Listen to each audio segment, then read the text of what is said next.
Now then, people, and welcome back to the Just Joe Football Show. It's time for your Leeds versus Brighton review. Look, I know it's been a long day since, and we need to be looking ahead to Tottenham, but I still wanted to get my thoughts out on the game. So listen, before we get into the video, make sure you like the video, subscribe to the channel, leave a comment. I will respond to all comments that are left on this video, and hit your notification bell so that you know when I'm next going live. As for what's next, of course, we have the second leg of the Champions League tie between Chelsea and Real Madrid. So that'll be live at 8 o'clock. Big shout out to all you fans that have been watching. I'm thinking of setting up channel membership as well. One flat fee, get you involved in videos, and obviously help the channel grow. As you can see, I've invested in myself in a green screen, trying to keep it going, keep it moving. So yeah, if you would like to do that, let me know in the comments, because I will only do it if you guys say that's cool and it's something you'd like to help and support me with. But let's get into the video. Heard it right. It's going to be Just Joe, and it's going to be all about football. He showed descent. Bamford, it's in! Yes! Yes! I've not seen many more appearances from Pablo.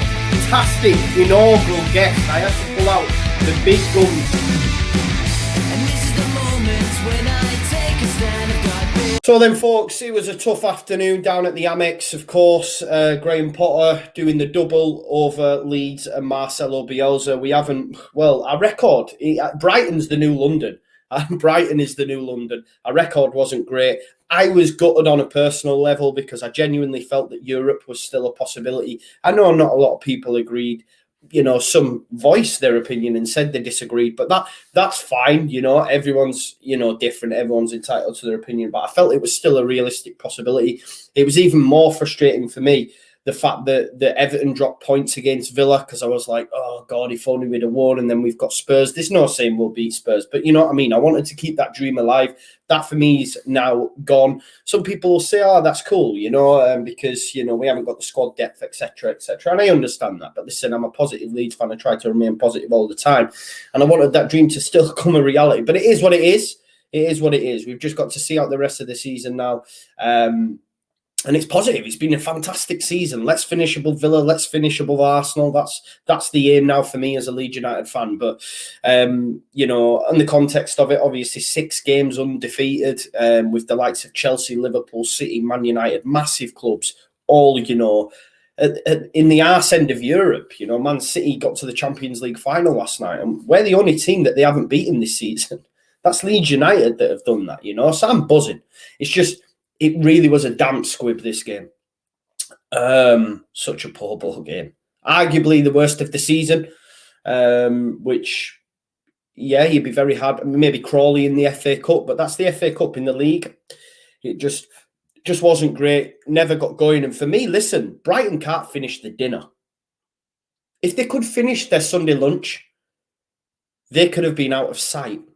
That's the facts, man. They're the nuts and bolts of it. They could have been out of sight for me. So many opportunities missed from the likes of Trossard, Welbeck, Maupay. You know, if they had a finisher, they could have dusted us up. They'd have been out of sight. There's no questioning that fact. The lineup, obviously, KP missing, as is always the case, is huge. Okay, Robin Koch came in and arguably did a better job than Pascal for me, but I can't remember him completing a pass in the first half. You know, maybe if KP's out for a little bit longer than expected, we keep playing him there, which I believe to be the case, and he gets a bit more familiar. Let's not forget he's played for Germany there, you know, so he knows his shit. He knows his shit. Obviously, Costa dropped out, which meant that Dallas went at right wing. No. I mean, that's when he came to Leeds. Dallas came to Leeds as a right winger, if you remember. I think it was under Uwe Rosler or Steve Evans, probably Rosler. And he's just not a right winger. You know, he's not a right winger. Really interesting team selection. Click going back in there. I love Click. You know, Click's on the back of my son's shirt. I'm too old to get players' names on the back of my shirts. So I get them on his, and I get my favourite player, and his first shirt with him being one was Calvin Phillips.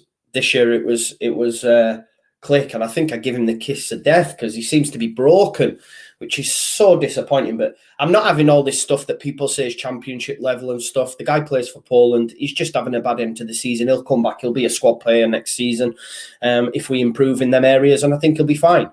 It was a real mishmash, though, the lineup. I think it just didn't work for me.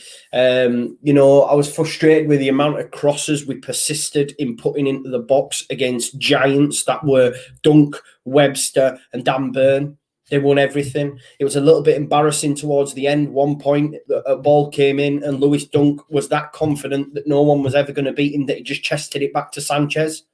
I was like that at that point. Nah, because remember, I never did the watch along. This is the first time in about, throughout COVID, that I've watched a game of football not doing the watch along. I realised just how much more frustrated I get when the cameras are on. So much more brutal. Because I tried to remain positive, but yeah, that was a real, it pissed me off moment when Dunk just went, there you go, Sanchez, have that back. There was a real persistent in doing that. I think it was from an ailing cross when he did that. You know, there was a little flash in the second half where Matthias Klick played a lovely little through ball to Roberts. Roberts was challenged. It fell to Rodrigo and he couldn't get a shot off. And that's the Klick that I remember. That's the Klick that I know and love, that loves threading them balls through the lines. That's gone from his game. But I still believe in him. I still believe in him as an individual. I think when Rodrigo came in, Bamford had another game where he didn't really get going. The service to him, it's always going to be difficult, especially, like I said, when you've got Dunk, Burn, Ben White. Again, Ben White was class. He's been linked with some big clubs. You know, there was at times when Rodrigo came on that pitch, I genuinely felt his instructions from Bielsa were to go, just chase Ben White. Because I don't know what Rodrigo did, and I'm not hanging him out to dry because I'm a massive fan of Rodrigo, and I think, look, second season will be the time when we see the real qualities of Rodrigo. But I think he just came on to chase Ben White. Ben White would just go run, and Rodrigo would be at his coattails. Yeah, he didn't really do much. Poveda came on, looked lively again. Always looks lively. But his decision-making lets him down. I think he held on to the ball too long, makes the wrong decisions, doesn't release it when he should. But he's an exciting talent. But will he make the grade? I'm not sure. He's been to a lot of clubs, remember. I still believe that he can, but I'm not sure if he'll get much of a look in next season, depending on what we do on the transfer window, you know. Harrison and Roberts weren't good enough for me either, which is really frustrating. I've seen a lot of people, you know, I spoke to my friend who said, you know, Harrison never gets criticised. He should do. And maybe there's something in that as well. But the result in itself is nothing more than Leeds United deserved on the day. We were woeful. We were really, really poor. And it was really disappointing. But it's Leeds that, as the podcast said, and as we were all saying in the comments, and even I had a little bit of it in the pit of my stomach thinking, we've just gone 6 games undefeated. It will be so Leeds United to come against Brighton, who, you know, look, their league position's a fallacy because they're a great side. They just can't finish their dinner, you know. I knew that, you know. This wasn't a case of being naive. I just felt we could beat them, you know. I think they'd only won 2 games at the Amex all season, but they've done the double over Leeds United. But their league position is a fallacy. Like, you know, if they had a decent finisher, they would be well up the table. Now, I'm not saying they'd be Champions League level, which their expected points will tell you. They're not that. They could easily be top 10 if they had a decent finisher. They're a good side. Bissouma, unbelievable. Boss that midfield. He will go to a top 6 team this season at the end of it. You know, we had Ryan on from the Seagulls Social and he said as much. And they're resigned to the fact that he goes, we know how good Ben White is. Dunk's unbelievable. I thought Danny Welbeck was class. I mean, he took his goal well. I mean, it was from an error, but he took his goal well. He could have had a couple more, but again, their finishing lets them down. Alioski, obviously, the penalty is so silly. So silly. Why do it? He had 2 players in front of him. He was going nowhere. You don't need to do it anyway because of, you know, VAR. You clearly held onto his leg and brought him down. And this is the frustrating thing. Like, you think Alioski, I was only just saying, like, before on All Leeds TV, like, you're thinking he's playing his way to getting a new contract, give him what he wants, he's doing well. And then he goes and does that. It was a silly challenge. And obviously, once they scored, I always felt, I'm not going to lie, I always felt it was going to be tough for Leeds United to get back into it. Just because of the lineup, the way we set up, the way we were going about it. Just didn't really get going. And it's so frustrating. But it's on to the next one, yeah. We've got Spurs next. We still haven't been beaten by one of the European Super League teams at home yet. So let's hope that continues, because that's a real feather in the cap for a newly promoted side. Hopefully get top 10. The only side to not be beaten by Manchester City. Again, it's a feather in the cap for a newly promoted side. And if we can, you know, not get beat by Spurs, who on the back of a great result against Sheffield United, but it's Sheffield United, you know, then that's another feather in the cap for me to say, look, we weren't beaten by any of the so-called top 6 sides this season at home.